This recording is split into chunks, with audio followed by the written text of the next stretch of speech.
abyss beneath Everbrook, a haunting too deep. Everbrook was a small, quiet town nestled deep in the Appalachian Mountains. Life there was slow, predictable. That is, until they found the cave. It wasn't on any maps, and no one in the town had ever heard about it until one fateful autumn afternoon. It began when a group of teenagers, bored with their usual haunts, decided to hike deeper into the forest than they ever had before. Mark, Alyssa, Tommy, and Claire weren't particularly brave, but curiosity, mixed with a hint of rebellion, led them far beyond the town's boundaries. They had heard whispers about strange occurrences happening in the woods, disappearances, strange lights, odd sounds at night. But that only made the adventure more enticing. After hours of walking, their feet aching, they stumbled upon it. A massive, gaping cave mouth that seemed to swallow the very light around it.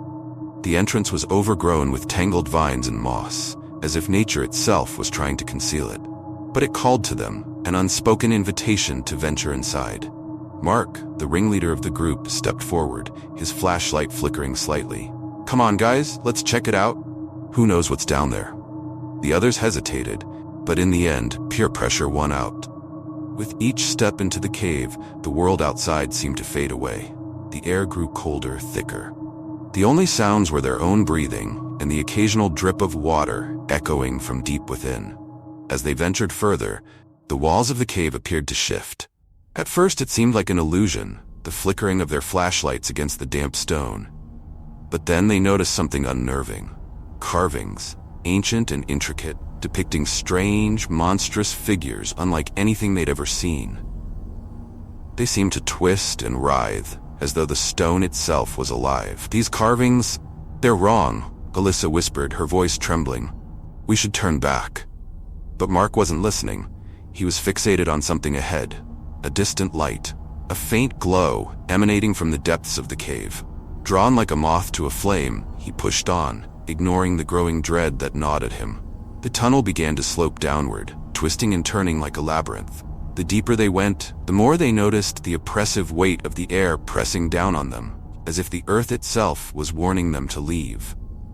And then, the ground beneath their feet seemed to disappear.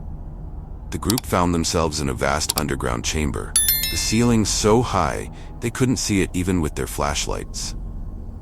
In the center of the room stood a towering stone pillar, carved with more of those grotesque figures. But it was the object at the base of the pillar that caught their attention.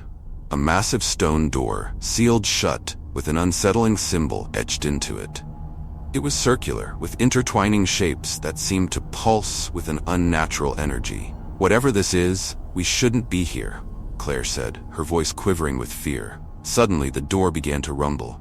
The ground beneath them shook violently, knocking them off their feet.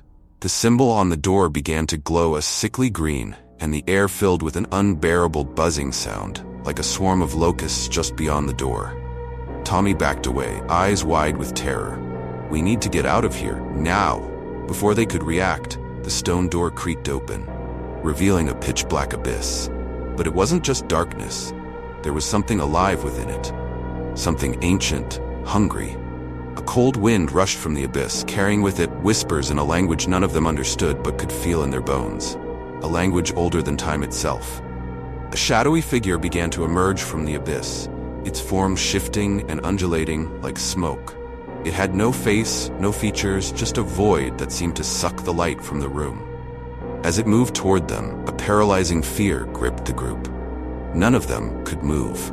None of them could scream. The figure reached out with long, tendril-like arms, and as it touched Tommy, his body convulsed. His eyes rolled back, and his skin turned a sickly gray. He collapsed to the ground, motionless, his body twisted in an unnatural position. "Run!" Claire screamed, finally breaking free from the fear that held her. They bolted toward the tunnel, but it was too late. The walls began to shift again, closing in on them, blocking their path. The cave seemed to come alive, reshaping itself to trap them inside. "We're trapped," Alyssa cried, her voice echoing in the chamber. The shadowy figure advanced, its tendrils stretching out, seeking more victims. Desperate, Mark scanned the chamber, his eyes landing on the glowing symbol near the stone door. The symbol, it's the key. Without thinking, he rushed toward it, his hand reaching out to touch the glowing carving. The moment his fingers made contact, the chamber was filled with a blinding light, and the buzzing sound grew louder, deafening. The shadow let out an ear-piercing screech, recoiling from the light. For a brief moment, the walls stopped shifting, the cave seemingly frozen in time. "Now's our chance," Mark yelled, grabbing Alyssa and Claire. They sprinted back toward the tunnel, the walls still trembling around them. As they ran, the shadowy figure regained its composure, and the darkness began to chase them, tendrils lashing out from the abyss. Just as they reached the entrance, the ground gave way beneath Claire. She screamed as she fell, her hand grasping for the edge of the tunnel. Mark and Alyssa grabbed her just in time, pulling her up with every ounce of strength they had left. They burst out of the cave, collapsing onto the forest floor, gasping for air.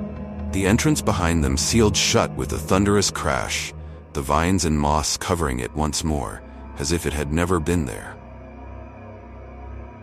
For a moment, they sat in stunned silence, the weight of what had just happened sinking in. Tommy was gone. The cave, the abyss, the shadow, it was all real. "We can't tell anyone," Mark said, his voice shaking. "No one will believe us, but more importantly, we can't let anyone else find that cave." Alyssa nodded, tears streaming down her face. "But what if it finds us?" Mark didn't answer. He didn't need to. Deep down, they all knew the truth. The shadow, the abyss, it wasn't confined to the cave. It was ancient, powerful, and now it knew they existed. And it was waiting. Subscribe now if you're brave enough to explore the unknown.